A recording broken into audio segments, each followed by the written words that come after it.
আসসালামু আলাইকুম। বাংলাদেশ থেকে ইলিশ নিতে চায় চীন।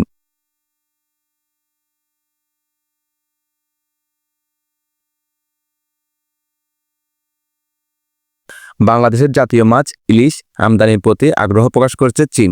ঢাকায় নিযুক্ত চীনা রাষ্ট্রদূত ইয়াং ওয়েন বৃহস্পতিবার বাংলাদেশ সচিবালয়ে বাণিজ্য উপদেষ্টা শেখ বশিরউদ্দিনের সঙ্গে সাক্ষাৎকালে এই আগ্রহের কথা জানান। বৃহস্পতিবার বাণিজ্য মন্ত্রণালয়ের এক সংবাদ বিজ্ঞপ্তিতে জানানো হয়, বৈঠককালে তারা দ্বিপাক্ষিক সম্পর্কের উন্নয়ন এবং বাণিজ্য ও বিনিয়োগ বৃদ্ধির বিষয়ে বিস্তারিত আলোচনা করেন। এ সময় বাণিজ্য উপদেষ্টা বলেন, চীন বাংলাদেশের অন্যতম উন্নয়ন অংশীদার ও বন্ধুত্বপ্রতিম দেশ। অধিক বিনিয়োগের মাধ্যমে বাংলাদেশ ও চীনের দ্বিপাক্ষিক সম্পর্ক আরও জোরদার করার সুযোগ রয়েছে। বাংলাদেশে কৃষি, পরিবহন, কৃষি যন্ত্রপাতি ও স্বাস্থ্যসেবা খাতে চীনা বিনিয়োগ বৃদ্ধির আহ্বান জানান উপদেষ্টা। তিনি বলেন, বাংলাদেশ ও চীনের মধ্যে বাণিজ্য ব্যবধান বিশাল। তিনি বাণিজ্য ঘাটতি কমাতে বাংলাদেশ থেকে পণ্য আমদানি বৃদ্ধি এবং আমদানিকৃত পণ্যের ওপর সকল ধরনের শুল্ক হ্রাস করার আহ্বান জানান।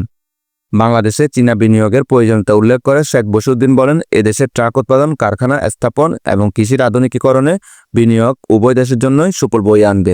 চীনের রাষ্ট্রদূত ইয়াং ওয়েন বলেন, 30টি চীনা কোম্পানি চট্টগ্রামের অর্থনৈতিক অঞ্চলে বিনিয়োগ করার বিষয়ে আগ্রহ দেখিয়েছে। চীনে বাংলাদেশি ইলিশ মাছের ব্যাপক চাহিদা রয়েছে। ইলিশ মাছ রপ্তানির মাধ্যমে বাংলাদেশের বাণিজ্য ঘাটতি কমানোর সুযোগ রয়েছে। এ সময় প্রাথমিকভাবে 1000 টন ইলিশ আমদানির আগ্রহ প্রকাশ করেন চীনের রাষ্ট্রদূত। তিনি আরও উল্লেখ করেন, চীন বাংলাদেশ থেকে আম, কাঁঠাল ও পেয়ারা আমদানি করতে এবং বাংলাদেশে এসব খাতে বিনিয়োগ বাড়াতে চায়।